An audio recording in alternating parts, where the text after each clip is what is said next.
This is Dave Anthony from Ten Ton Mojo, and you are listening to the Brutally Delicious Podcast. The Brutally Delicious Podcast. The Brutally Delicious Podcast. The Brutally Delicious Podcast. The Brutally Delicious Podcast.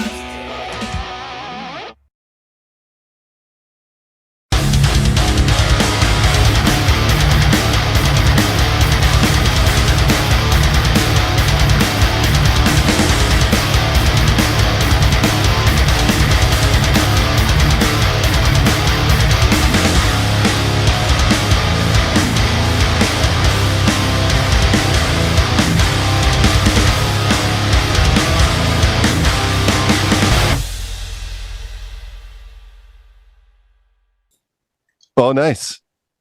Hello. Dave, how are you? How we doing, guys? Good, how are you? Not too bad. How you doing today? Thanks for joining us. I'm Bruce. That's my partner, Chris. How we doing, Bruce? This is Dave Anthony here from Ten Ton Mojo, and how are you, Chris? I'm doing good. Where the hell are you? Yeah. I'm on Long Island right now. I'm the only member of the band from Long Island. Wait. Where on Long Island? Currently in Copiague, New York. Oh, okay. But that's not where I live. I'm originally from Limbrook and Valley Stream. Oh, shit, no way. Right off the Sunrise Highway there. I'm allowed to curse on this radio? Yeah, absolutely. That's up already. All right, cool. Yeah, right along Sunrise Highway there. Nice. Yeah, I used to live in Rockville Center, so I wouldn't have been too far from you for a little while. I'm going through a divorce right now, so I've lived a lot of places. Sorry about that. Don't be at all. Don't be. All right. Life is much better. Good. Chris, you want to jump in? You want me to take the lead? No, I have a question. When I think of New York City, I don't think of Southern rock. How do these two things combine? Where does this begin?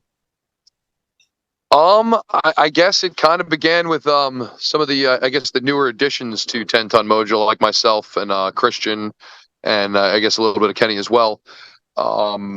Christian and I definitely have a heavy Southern rock influence as far as our music. We just, I guess, liked it. We have a lot of family, I guess, down south as well. But we both grew up. I mean, Christian grew up in New York City. I grew up on Long Island, and I've lived a couple places in the country, but I've never really lived far down south. I just feel like that is American rock and roll to me. The original classic rock that was American rock and roll was really the heavy stuff was from the South.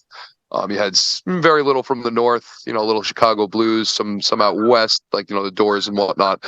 But you really, your heaviest influences were really from the South, and then from England. Those were really your biggest bands, in my opinion. I mean, that were really coming out and showing heavy force. Not to mention the Allman Brothers always come play the Beacon Theater on my birthday around March 23rd, so that hasn't hurt either. Nice. So, like, why do you think? Because I've noticed a trend of Southern rock really becoming coming back into the mainstream. Why is that happening, do you think? Because it's damn good music. I mean, that's the only reason I can say it's I love slide. I'll say, I love hearing that slide again. It's like maybe different usage of guitar that you don't hear as much. I know guitar's been getting kind of crapped on a lot in music lately. Maybe it's not being as versatily used, and maybe it's kind of coming back to that sense. But there's, it's a easy listening. I know country is kind of big, so maybe on the rock end, that's trying to bring rock back into it, because rock has had better days in the past than it has recently, and also part of our mission as well is to bring that back. Nice. I'm all for rock coming back to the mainstream. Trust me. But I'll say this. I don't think it's not mainstream, because I think it's getting more listens than any other genre out there. Personally. Fair. I just don't think it's in the radio or in the news as much as it used to be. Well, I guess that's, part of, I guess, the mainstream is what I'm talking about. I guess it's not as it's not Taylor Swift is what I'm saying, I guess. Thankfully. You have basically the only one I could really think of that's on the, you got some big bands out there like your Greta Van Fleets and stuff, but you're not hearing about them on the main level like you would Foo Fighters, I guess, would be kind of your like one rock band that is holding it down on the main pop level. You know what I mean? Other than that, I don't really hear it thrown around. In fact, you're getting artists that aren't rock and roll put into the Rock and Roll Hall of Fame. It's almost like it's being covered up. I know a lot of hip hop artists would also take guitar players and make them ghostwrite, so that you're just almost like eliminating the scene. And to me, it felt like it was being tried to be like quietly erased. And I do feel like there is a resurgence coming back, and I'm extremely happy about that. Yeah, me too. I've just noticed it a lot more. Like yesterday, I was driving to get my car fixed. Fun, and Kings of Leon song came on. And I was just like, man, this guy's voice has an emotion to it that you don't really get that in pop music. Do you know what I mean? And I know Kings of Leon might be considered pop music, but they're a rock band, you know? Oh, definitely. And I thought they were going to go a little pop for a minute. I was kind of disappointed they didn't. But Yeah, but that voice, right? And then I started thinking about like, why has this gone away? And then today we're interviewing bands and I'm realizing, shit, there's a lot of people out there doing this and I need to know about them.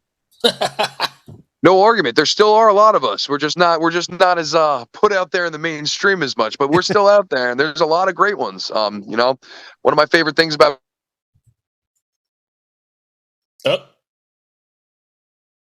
playing music is I get to play. How do you break through the barrier? Right? How do you break through and get to the mainstream? I mean, isn't that the age-old question?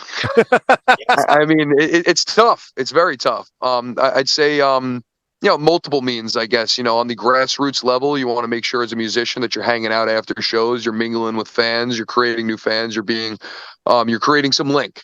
You want to create, some sort of not just, hey, I like the music, but hey, I know this guy a little bit, I mean, I like being social. I know a lot of musicians don't. I guess maybe that helps me on that end. But it's, to me, that's why I'm there. I'm there for the fans. I'm an entertainer. As much as I love the music that I'm writing, I'm also there to share that music with other people. So I'd like that to be something that is, I guess, appreciated not just by myself, but also by the people off stage. So that, my feeling is you want to create that connection. I think on the grassroots level, that's a really important thing, especially in the beginning when you're starting off. That's really important. But as things get, bigger, the game changes, and it really changes on every stage kind of going up, and you kind of have to adjust. Sometimes money will make money as well. You have to sometimes invest into some things that are helpful for you. And at the same time, sometimes you need to adjust. The story that was written before is not always the story that is now. So what worked then doesn't always work now. And the industry is changing vastly, and almost every day. The labels used to own buildings and now they rent floors. So, you got to kind of be your own manager. You kind of run your own business. Whereas before you kind of waited for some guy to like see you and be this magical trip, take you off to some label. You got to put a little more work into it nowadays, run your business, which is, sometimes frustrating, but sometimes awesome because you have a lot more control. Absolutely. Control, right? I'm going to go back to my first statement. How did Southern rock end up in New York City? And I just started thinking about this, and it just hit me. I just finished watching a documentary on the band. The documentary is more on Robbie Robertson. But that's a New York-based project, really. I mean, it's a couple Canadians mixed with a couple New Yorkers, and off they went, right? They became one of the most infamous bands in history that really was a Southern rock band from New York. Say Levon Helm's still buried in New York. Yeah, absolutely. I mean, imagine Bob Dylan coming to you. Hey, be my band. What would you do? For real. Oh my God. I mean, I think I would go for it, but They would have to, I think. Yeah. I might be like, hey Bob, you want to let me take the vocals? Like, yeah. You just play the harmonica? Yeah. You give me the vocal melodies. Great songwriting. Just let me sing it. Nice. Yeah. I actually saw Kings of Leon open for Bob Dylan quite a few years back. Wow. That must have been awesome. The Kings of Leon were great, but then Bob Dylan came on. He did a country set, and I was just like, this is not what I was expecting. Yeah, he's a little like Neil Young. He doesn't always give you the mainstream stuff that he plays. He's a true artist in the sense, I guess, on that respect, but as an entertainer, maybe not so much. Right. Yeah, he's always trying to just piss you off, I think, really. Yeah. That's his thing. Yeah. It's got that Yoko Ono thing. If half my audience doesn't leave, I didn't do my job. Nice. She actually That's said my that Yoko one. I Ono. was like, I mean, different kind of art, I guess. Yeah, That was my Yoko Ono impression. that was very good too. Yeah, anyways. I was gonna say if it's off key, I dig. No, Yeah.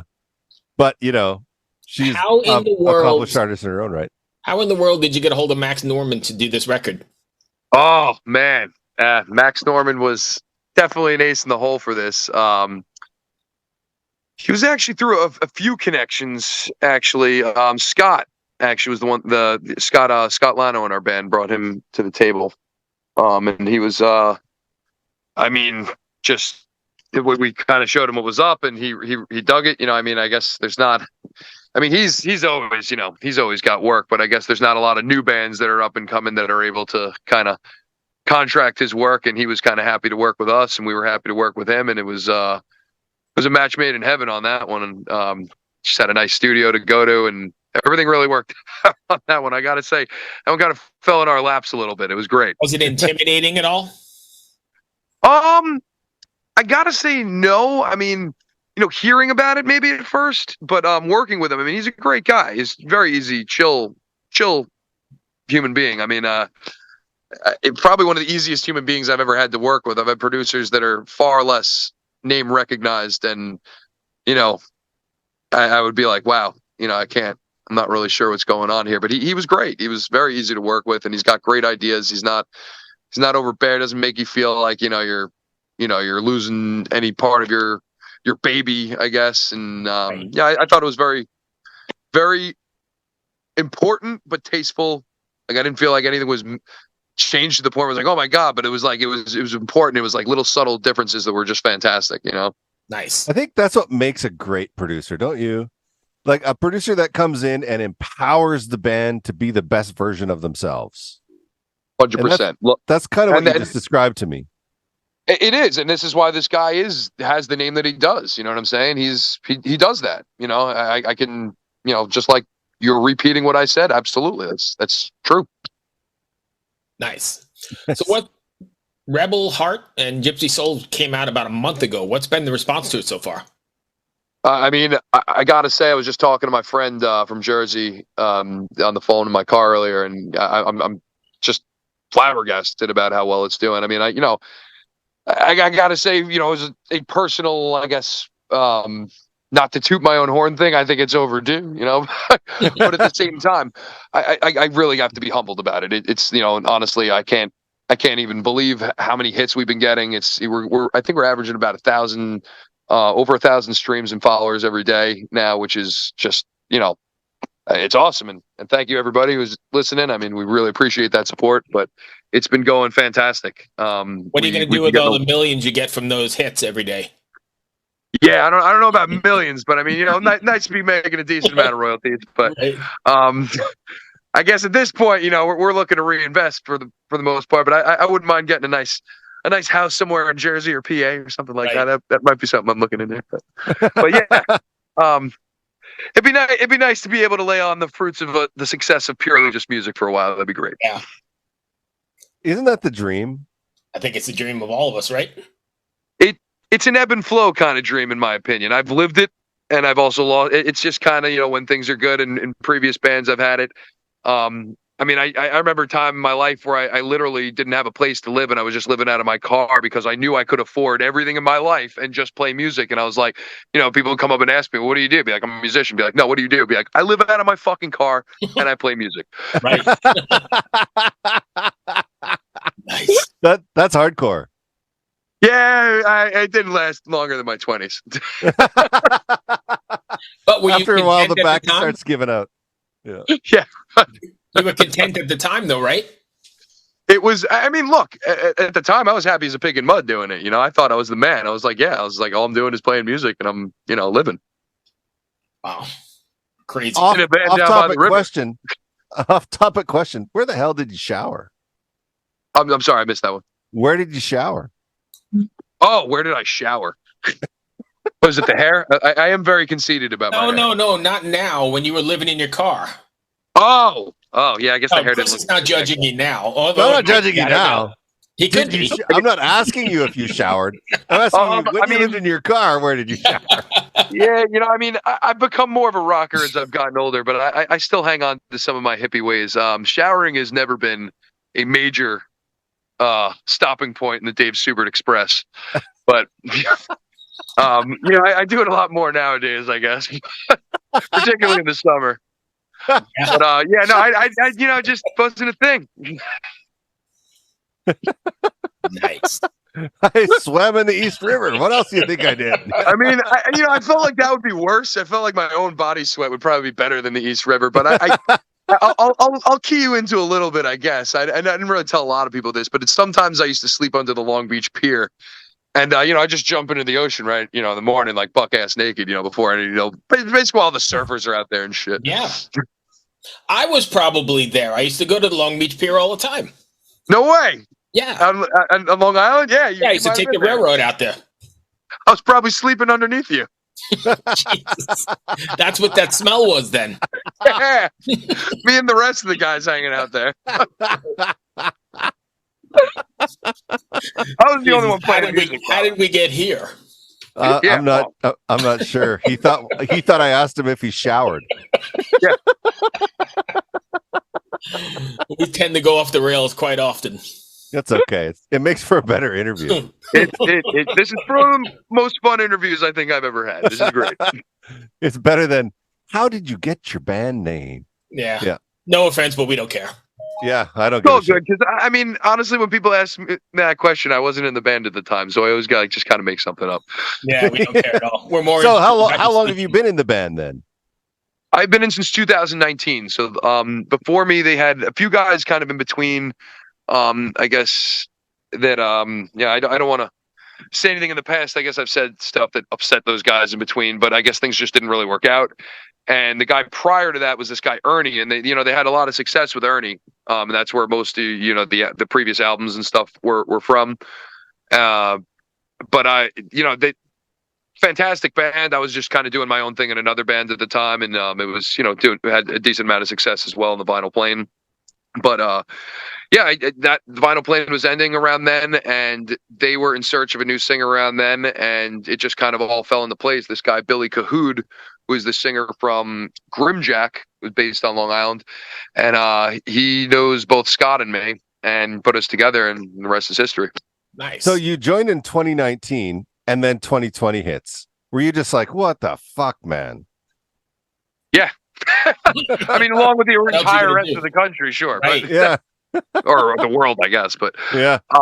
it was it was frustrating because we were getting a lot of momentum, and then all of a sudden, and it just was pulled like a rug pulled right under our feet. So I mean, I'm not gonna do this sob story like everybody has for the pandemic, because we all had a lot of stuff we had planned. But yes, I will say it was absolutely a motivation crusher. But the band did really well. We pivoted well. We did great moves during the pandemic. We didn't let it get us down, and I think we rose up because of it. I think that's the sign. That's an answer I've been waiting to hear, because I asked this periodically. This comes up, and everyone's like, "Yeah, it fucking sucked," and it's always very negative. You really turned that into a positive situation. Yep. Well, that was what we were trying to. Hey, sorry, I got dogs out here. Do not hurt her. Sorry. I was trying to say like I wasn't doing that, but that's what I've been looking down at every once. We good? Yeah, we're good. Are you at Everyone's the dog safe? park? No. I'm just in the backyard, just watching a couple boxers. If you want to, there they are, right there. Oh no, that's cool. I thought you were at a dog park or something. No. That was in the morning. What do you guys have planned next? Are you taking this out on the road? Yeah, so I mean, we've been on the road for I guess since Gramercy. So we did like a secret show right before that at Lucky 13, because we weren't allowed to play anywhere before that and whatnot. And we didn't want to ruin any fan base and whatnot on the level of that. We were not the headliner, we were the main support, so we also wanted to make sure we were doing right by them. So we played Lucky 13 right before that. When we played Gramercy the 15th of July. And then since then we've been kind of on the road. We did Artie's Bar and Grill in Frenchtown, New Jersey, and that was opening for Texas Hippie Coalition, which we've done before out there. Yeah, it was a great gig. We're loving that. It's the third time we've been to that spot. We're starting to develop a really good fan base out there. We love it out there. The fans are great. It's like right on the border of like PA and Jersey right there. And after that, just this last weekend, we did Worcester, Massachusetts. We never played there before. Honestly, I really never knew much about Worcester. My brother lived in Boston, or a suburb of Boston, in Quincy for a while, but never knew really anything about Worcester. Holy crap, what an awesome rock scene they got. We played That's this where the place Palladium is at, right? yeah, the Palladium's there, but we played this place Off the Rails, which is like down the block from the Palladium, and it was incredible. We played with Blacktop Mojo. I mean, those guys are just amazing. We love humbled to be playing with them, man. It was just fantastic opening for them. But I mean, this place was just awesome. It's an old restaurant that they just added this like giant warehouse to the back of it, and it's super nice venue with great lighting, great sound. I was like, wow. And it's just like one of the better venues, one of the better shows I've had like ever. And it was just like a kind of an add-on that our manager Kyle got us. Thank you, Kyle. And it was a great show. And then we did Newfoundland, PA, just Sunday, for like a little outdoor festival at this place, Renegade Saloon. Mhm. And we'll be going back to Jersey Friday for Dingbats. Okay. Yeah, and then we'll be doing. I'm sorry. You know what I find interesting? The East Coast of the United States has so many great venues, right? Live music is alive and well on the East Coast of the United States. Yes. On the West Coast, not so much. Everything's shut down. There's not a lot of live music venues there. Why?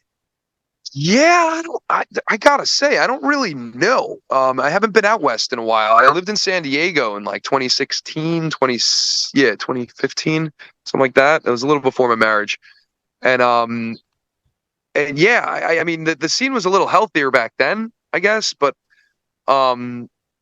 it's I'm still getting, we got some offers for like the Go Go and the holding company in San Diego, or the Go Go in LA.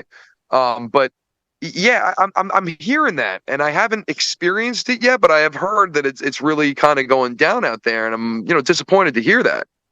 Like I grew up in Vancouver, Canada, but right next to Seattle, like an hour and a half drive. That place, there used to be live music venues from like Portland to Vancouver. You could do like a tour for days going through that area because there were so many venues. There's nothing left. Yeah, it's sad. Well, I mean, I can kind of empathize on the New York side, I guess, with that. I mean, there's definitely we've had a major loss. We've definitely lost a lot. Things are still going down, but there's definitely big venue loss here. I know the city really kind of held on to a lot of stuff, which I was shocked but happy. Yeah. I really thought we were going to lose more, but I know where I'm from on Long Island. Long Island got kind of crushed. We lost a major venue, like this place, Revolution, was really kind of a crushing blow. Yep. In to a Amityville, lot of right? people. Yeah, that was a big like small venue that got in some national acts and stuff. And now there's really, it wasn't a Live Nation venue, but it kind of like made Long Island a little more relevant. Right. And now all you have is, the Coliseum's done. So you really, besides Jones Beach, which is seasonal, you have the Paramount, and there's no other Live Nation venue. You still have the Amityville Music Hall, though, right? Yeah, AMH is there. I wouldn't. That's definitely not Live Nation though. Okay. Across the street you have the Warehouse, which is same owner as 89 North, and was the owner of KJ Farrell's before that closed. So KJ Farrell's closing were was a you a big one. Sundance guy? My ex-wife was a Sundance guy. I'm a little too young for Sundance. Okay. I hang out with that crew. I'm just a little younger. Yeah, I grew up going to Sundance. I like Sundance. I mean, I definitely, I am probably friends with a lot of people, That's awesome. That brings me to the end of my questions. Chris, you got anything else? Yeah, me too. This is a great interview. Thanks for putting up with us. You guys are awesome. I hope my partner didn't insult you too much. Well, I ain't getting insulted Take at a all, shower. man. I'm a pretty easygoing guy, man. I kind of embrace the fact that I don't shower, so I'm cool with that. Yeah, we got so many sound bites for this bad boy. yeah. Oops. Uh-oh. I love sound bites. Let's throw them all out there. We did an interview a little bit before you. Chris wasn't in it. It was our other partner, Rena, from Finland. And in the middle of the interview, we were talking to the guys in Sowen. And in the middle of the interview, she starts telling us a story about her son, her 7-year-old son, finding her vibrator under the couch and using it as a microphone to sing in the living room. Holy crap. So glad I don't have children.